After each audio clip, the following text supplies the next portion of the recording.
on you with their friends, girl, you got it. Welcome to the Peaches and Cream podcast. What is this episode?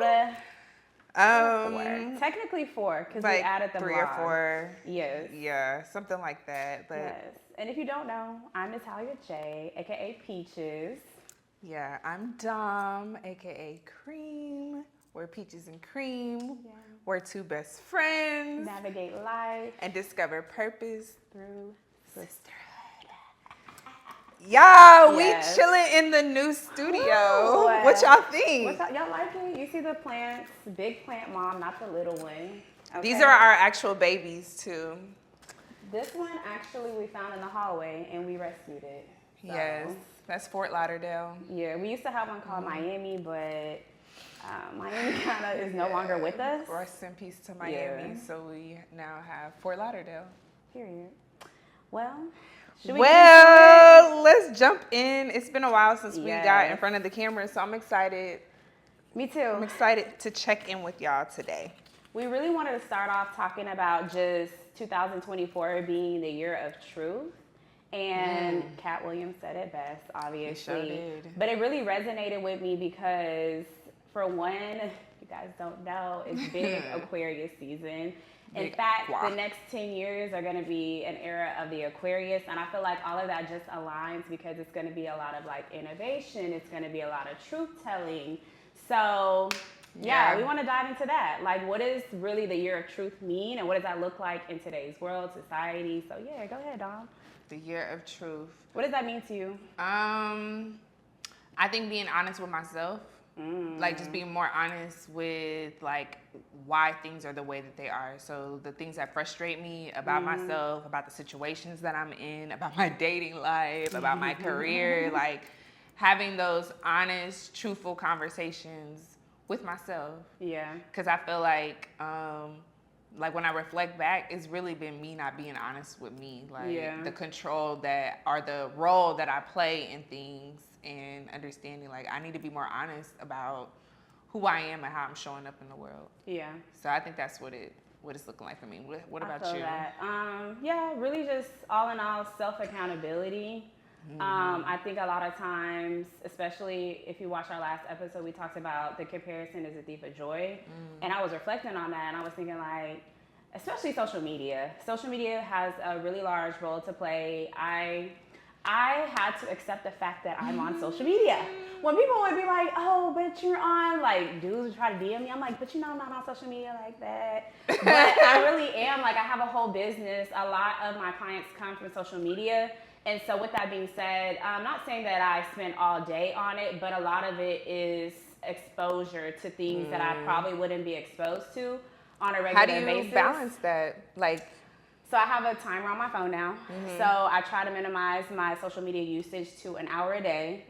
I also only follow people who inspire me. I did a large cleanup. That's a good one. You said what? I love cleanups. Okay, yeah, because I had, and numbers don't really matter to me. Like I had about 10,000 followers on Instagram, but 4,000 of them were men. Just about 10, guys. No big deal. I had about, it was men, and I hated it. Like, I felt like they were just sexualizing me, and that makes me feel very uncomfortable when men sexualize me. So I actually removed them. I removed about 4,000 men off my social media over the course of the past 3 to 4 months. So I would say just clean up, and that goes for women too. Like any woman that you feel like maybe triggers you, or somebody that you know in the past that maybe you look at their content and you feel uneasy about them, just remove them.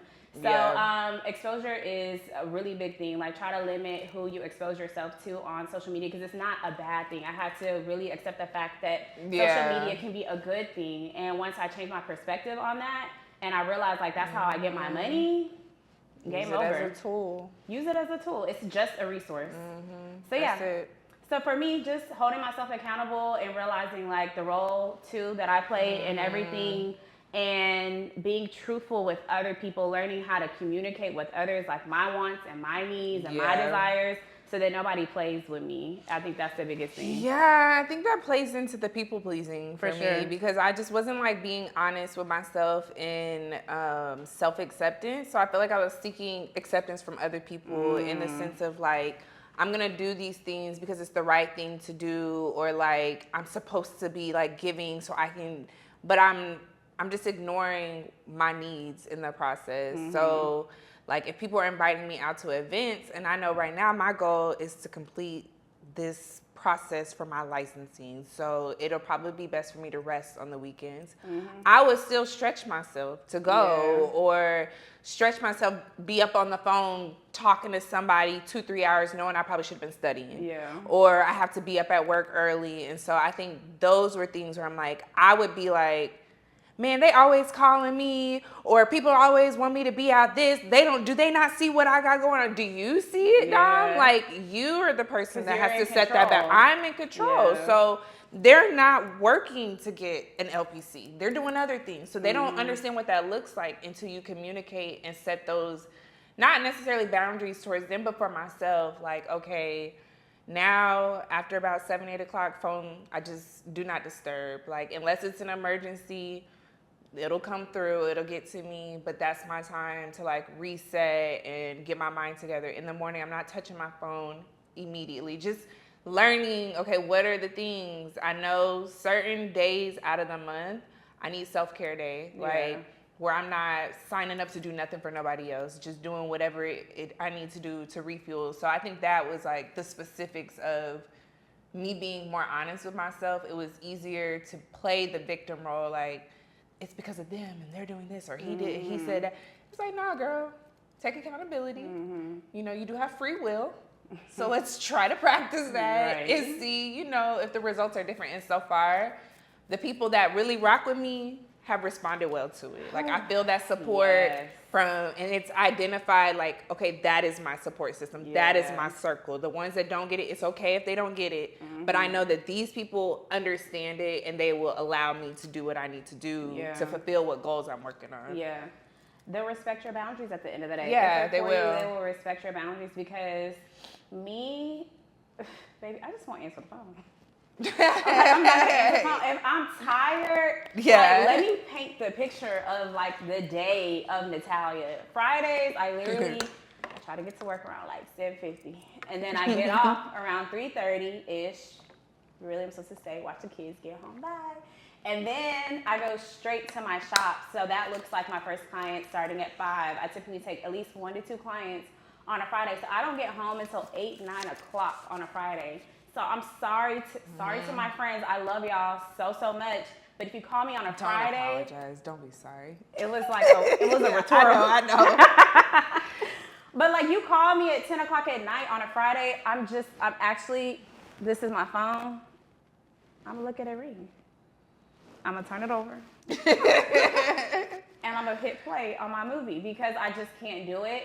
And that goes back to just having that self-accountability and like being truthful with yourself, because at the end of the day, I already know me. And if I get on that phone, I'm not gonna be my best self. And you don't deserve that either. Like, you don't deserve if you have something to vent and get out and I'm not even being present at the moment. So I'm just gonna do both of us a favor, and I'm gonna hit you with that, can I call you later? That's it. I hope they can't hear me burping. I'm sorry if y'all can hear that. I don't think I was like trying to do it low under, so okay, good. Cut that out. Okay. But I was gonna say too that like I was actually so proud of us this week because I just got back from India, so I was super jet lagged. Then she had a long week at work, and so I think by Wednesday, which I know for me Wednesday is always like, it's literally a hump. Like, I be struggling mentally. I'm just not there. My family knows, like, don't even call her on Wednesday. Like, she's just not gonna be present. So I think I came home. Me and Nat just looked at each other. It was like, bro, I'll talk to you tomorrow. I was like, I can't even utter a word to you. I was just like, I think we both just were like, hey. I wanted to know about her day, and I think I was just like, I really want to hear about it, but not like I'm not going to hear nothing. That was a long day, and I was just like, I'm so exhausted. I can't even talk to you right now. All I can do for myself is hop in the shower and say a quick prayer and go to bed. Go to bed. That's it. Like, I think she worked out. I Yeah. did my whole bath time routine. Like, but I was sitting there reflecting, like, wow, look at us. Yeah. Like, we're growing up. Old Dom and old Nat, we would have forced it. Would have been up all night Yeah. talking, knowing good and darn well we was tired, or the other person just as tired. I know for me, it would be like the thought of like, I gotta be a good friend, like make sure I'm listening. Da, da, da. Natalya love me. Like, she know my heart. I'm not gonna cut you off. Right. She not gonna cut me off if I say, let's talk about it tomorrow, friend. Right. Yeah, so it's the year of truth. Yeah, it's the year of truth. In that sense, for sure. Being truthful with yourself. It starts with you at the end of the day. And I always say that this has been like one of the biggest things that I've taken away probably like the past year in my later 20s is just you are your biggest roadblock at the end of the day. And you can't have excuses. You cannot make excuses. It's all you. Every decision you make is all your decision. This is your life, nobody else's. So just do yourself the due diligence of being truthful for yourself so that you can get to where you need to be and have that sense of security for yourself. Yeah. So I think the world would be a better place. Oh, for sure. The world would be way better For if sure. everybody would just mind their own truth. Yeah. And not like, because then it just makes it so much easier to be accepting of other people's truth or not be as judgmental or project your own stuff. When you are just honest with yourself, maybe I got so much going on with me.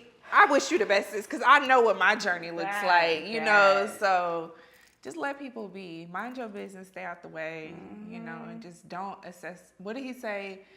Like, it's not like you to be associated with a loser. Yeah. Like, just don't deal with losers. Don't deal with losers. Okay, we got to do our sweet and sour segment. Oh, for sure. Yeah. Yeah, we got to do our Okay. sweet and sour You segment. want to start off with the sweets and then we both talk about our sours? Yes, and Okay. we're going to take like a different approach for this episode. We're going to do like quarterly because it's April. Yeah, we're going to do quarterly and we'll go from there because I'm trying not to talk about it, but I can't help it. We had recorded some original sweet and sour, but they don't even know what a sweet and sour is because that episode didn't come out. So we need to talk about what a sweet and sour is. So this segment is called sweet and sour because we have peaches and we have cream. So peaches is supposed to be kind of like the sweet, and then cream is supposed to be the sour.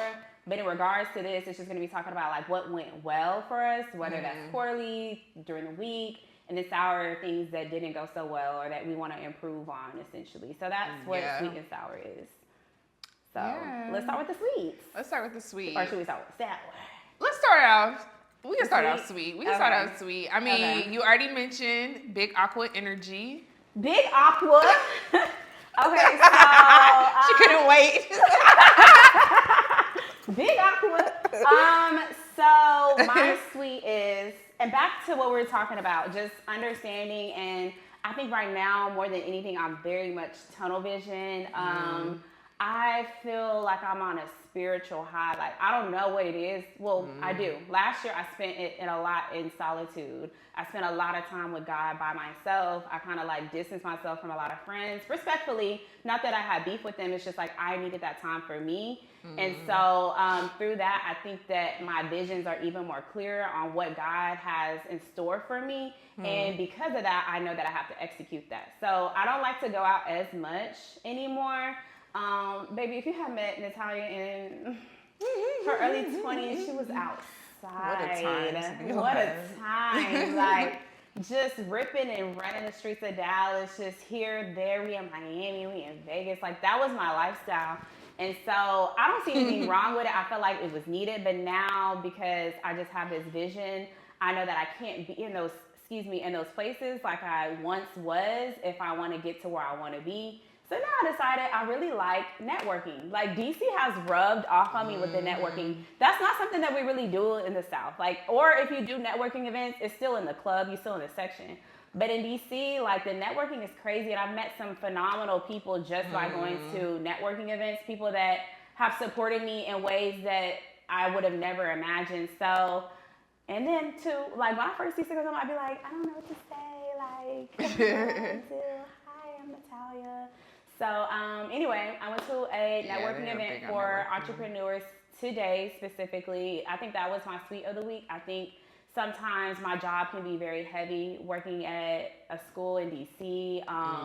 And so whenever I have these weekends, these moments to just be around like livelihood and not talk about, and I'll get to my sour, but not talk about all the negative things that are going on in the world and just be like myself, my creative self, I think that brings me the most peace that I ever can honestly ever dream of having. So that was my sweet. Yeah. Because it was like seeing the vision. And we made vision boards. Yeah, we made vision boards. Like, my vision board is so lit, y'all. And the crazy part about it is every single vision board that I make, everything comes to truth. So the stuff that I have on my vision board is crazy. Like, and I just can't wait till it comes to life. But yeah, that's my sweet. I thought you was going to talk about your 30th. That's why I said Big Aqua. For Q1 too? Yeah. Ooh, I can but talk about that. I love that too. I can talk about that too. That was just thinking for the week.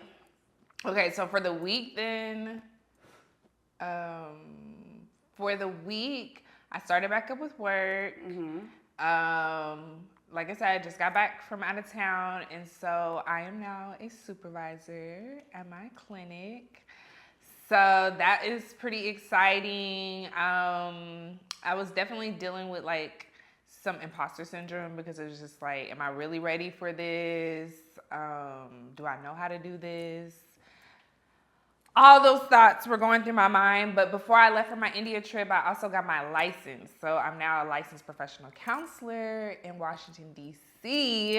And it's just like, this is really a season of, how can I explain it? It's just like these past 10 years, not only have I been working towards that goal, but there's been just a transformation from 18 all the way up to 28 now. So I feel like now I'm feeling more confident in why I had to go through all the things that took place to now enjoy this. So yeah, I'm just super proud of myself. Like, I could say it today, but at the beginning of the week, I was definitely feeling like when I went in, like, oh my gosh, I'm the youngest one in the leadership meeting. Kind of just being like timid in what I'm speaking about, but with church today and just reflecting, I'm like, nah, I deserve this. Like, I am a supervisor. I am licensed. Like, I'm more than prepared.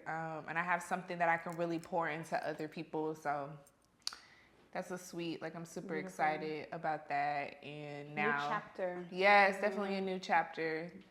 New chapter. And I think that's kind of what's been scaring me because I don't know what's next. And I'm really having to surrender control and just kind of enjoy each day, like whatever it brings. Be present. Yeah, I was just trying to be present. Yep. Making the best of that. Yeah, that's my sweet for the week. Love it. Okay, so for your sour, what's your sour? Sour for the week. Sour for the week. Or if you want to do your Q1, that's cool too. Yeah, or the sour for the Q1. Yeah, because I don't know if I really have too much of a sour for this week. That's good. That I can think of. Okay, so sour for the quarterly, I think is grieving my past, which I think that actually does kind of play into the week because with me being in India, I was at a yoga school, it was yoga and meditation. And so I was spending at least 4 hours a day doing yoga. And then the other 4 hours, it was like incorporation of meditation or just quiet time, philosophy, a lot of self-reflection. And it gave me a lot of time to see my truth for myself, not only, but also like recognize that I don't know how to be still. Like, I'm not comfortable with not having 10 million things to do in one day. And I realized like that wasn't healthy for me, which is what led me to be so burnt out. And so coming back this week, it's been a mental struggle because it's like this environment feels familiar, but mentally I've been exposed to something different now, to more discipline in my daily routine, and trying to figure out like it's okay to change, like you know, accepting that it's okay to change. Because I think sometimes maybe in Black culture or just with humans in general, people be like, oh, you change and make it like a negative thing, or you gonna be acting different. And I think in my mind I was trying to work so hard, like I don't want to come back and be like, ooh, Zen, namaste. Yeah. I didn't want to make my people feel that way. But at the same token, I do feel very Zen. Like I do feel comfortable more with my quiet time, or I do appreciate like some of the spiritual practices they've introduced me to. Yeah, because I think Natalya, she sees it the most. Yeah. And so I think, yeah, I've been that's been like a sour in a sense of just like wrapping my mind around like, stop trying to hold on. Like your core is still the same, but it's okay to change. Like, and allow yourself to do that, and don't take offense if it's new to people. Like they'll come around as long as you show that you're consistent with that. True. I like that. Back on her though. So when she came back, of course, I expected that she was gonna have probably some jet lag. I mean, it's a huge time difference. But like, I'm used to being at the apartment by myself now. Like, for those who don't know, we live together. So I had a totally different thing going on. Like, I kind of had gotten used to, I guess, being comfortable being at the house by myself to a certain degree. It was weird in the beginning because usually when I come home, even if she's not here, at some point we're gonna connect. Like, it's just a security net knowing that somebody is in this house and I'm not just like in the middle of Washington, D.C. by myself. And coming home and it would just be completely silent. I'd be like, this is strange or whatever. So then when she came back, it would still be silent. And I'm like, am I here by myself? I go in her room. She just sitting in silence, like meditating. I'm like, I ain't even mad at it. I'm not mad at it. But yeah, so for me. Thank you for letting me be me. I was going to say that, like, at the end of the day, because I know I'm changing too. And I think, and we should talk about this too, like, as far as we wanted to dive into B. Simone and Megan. Over time, like, people feel it's normal, like, you grow apart, whether it's, relationships with your significant other, with your friendships. And I can say that that's the beautiful thing about our friendship is although we both are evolving and we both are going in our own way and transitioning and trying to figure out life for ourselves, somehow, some way, God has, like, built this security net over our friendship to where, like, I can respect what Dom's doing and vice versa, and I don't ever have to question that. So it's been beautiful. Like, I fully supported it. Like, I was like, girl, my friend in India. Like, somebody was like, is she Indian? I was like, hell no. She black. She's just in India. I am not honorary Indian. Yes, it is. So, yeah, that's beautiful. I think for your sour. Ooh. So I'll say, like, for quarter one, so I turned 30 February 16th.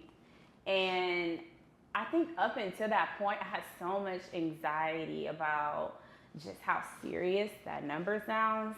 And I had to realize it's just a number. And with that being said, I think my 20s was honestly pure, I almost cuss, I'm trying to work on my mouth, y'all.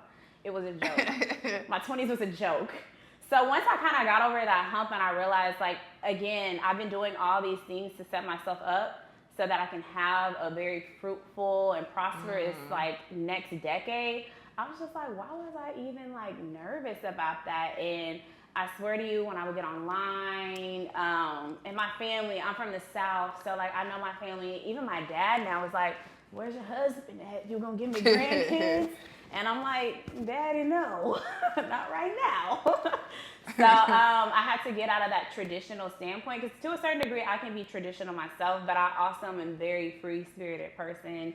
And I had to just get over, like, whatever I felt like society, because really, who is society? Like, who are these people that we are so worried about that are judging us? It's really nobody. And that goes back to my point of just doing things for yourself and finding truth within yourself so that no matter who has an opinion on you, it really doesn't matter because you should be secure in whatever choice you made.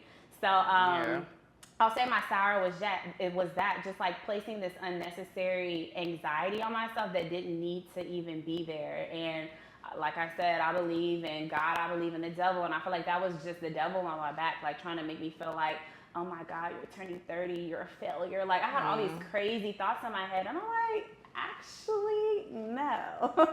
Now I want to talk about my Q1 positives, because I'm like, I did a lot, and I'm like, once I had to really just sit up there and affirm myself and realize who the hell I am. I was just like, it really just, it brushed away. So I think that was it, just kind of like transitioning into a new era, a new decade. I even started to rebrand myself, so I don't even really like to refer to myself as Natalya anymore. Like, if you could refer to me as Renaissance woman, that's perfect. Sorry, I would be responding as such. Right, yeah, Renaissance woman, because I want people to realize that it's never too late to rebrand yourself. It's never too late to become the woman that you want to become, the man that you want to become. I don't care if you're 40 or 50, like age does not define you. It's very like subjective. So like just get rid of the numbers and just be who you want to be. That's really what I realized. But yeah, in the beginning of this year, I was just like, oh my God, like I'm about to be 30. Like, what am I doing? Like, oh my God, I have nothing figured out. That's where I feel like I'm at. Yeah. Because I'm about to be 29. So I'm like, when she was going through that, I was like, this is interesting. Not really sure what's going on here. I love it here and now it's like creeping up on me. But I'm excited because I can tell like you're way more comfortable. Yeah. So I'll say now I feel like, I don't know. I just feel like I know who I am. I'm not perfect by any means, but there's just little things that I think, because I would always try to like turn it into a negative connotation. Like I was even telling the man behind the camera that a lot of times people would be like, oh, she's too friendly and everything like that. And that used to bother me. Like I've had relationships where people are like, oh, you're too friendly and everything like that. And I would try to turn it down. I would dim my light for other people. Like, okay, maybe let me not speak and let me not say that. Especially moving to DC.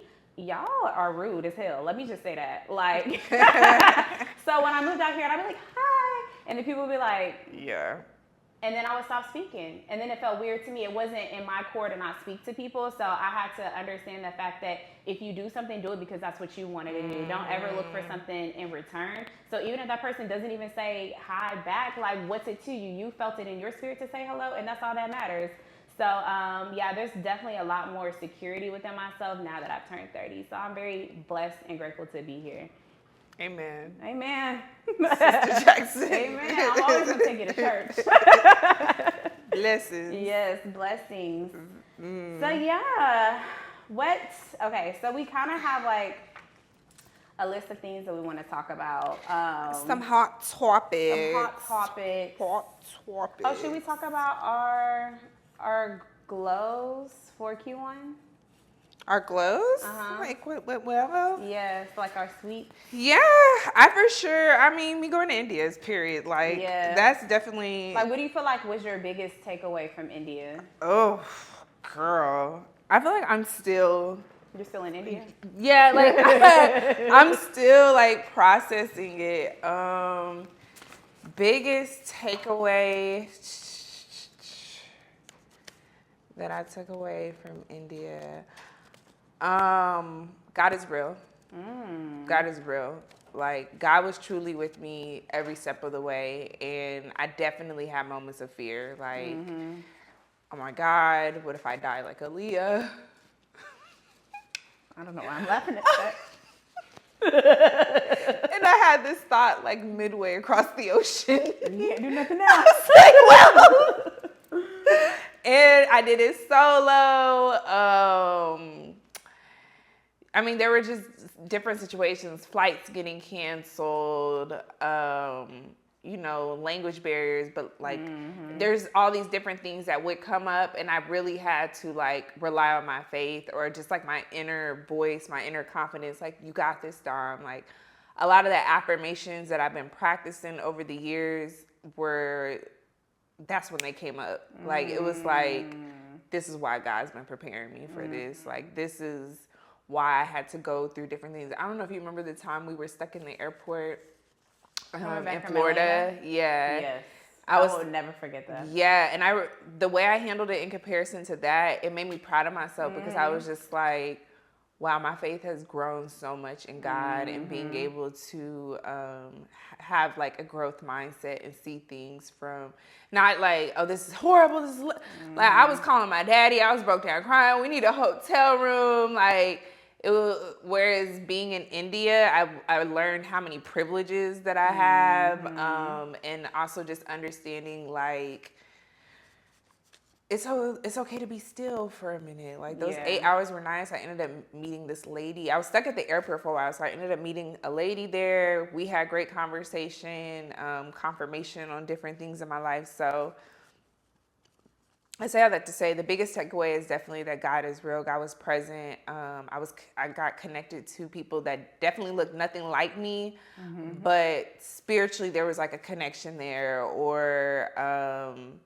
common themes in each other's lives, or very similar like trauma experiences, to where I was really like mind blown. Like, wow, God, like you really did bring me to this random small town for a reason, in order for me to see what I need to see about myself. So thus far, that's been the biggest takeaway. And like, I am so proud of me. Like, I really did that. You did. You know, like, I'm like, that's something that I For really, weeks at that. for weeks, I truly did that for myself. A lot of things leading up to this point has been to satisfy my parents, to satisfy what other people wanted for me. I think this was outside of moving to DC, this is the first thing that I solo took on. Like, I need to go do this for myself no matter what. Like, took off work, cleared out my savings. Like, it was so well worth the investment, and I'm super excited to see like what I do with it in the future. But for right now, I'm just enjoying that I did it. Yeah.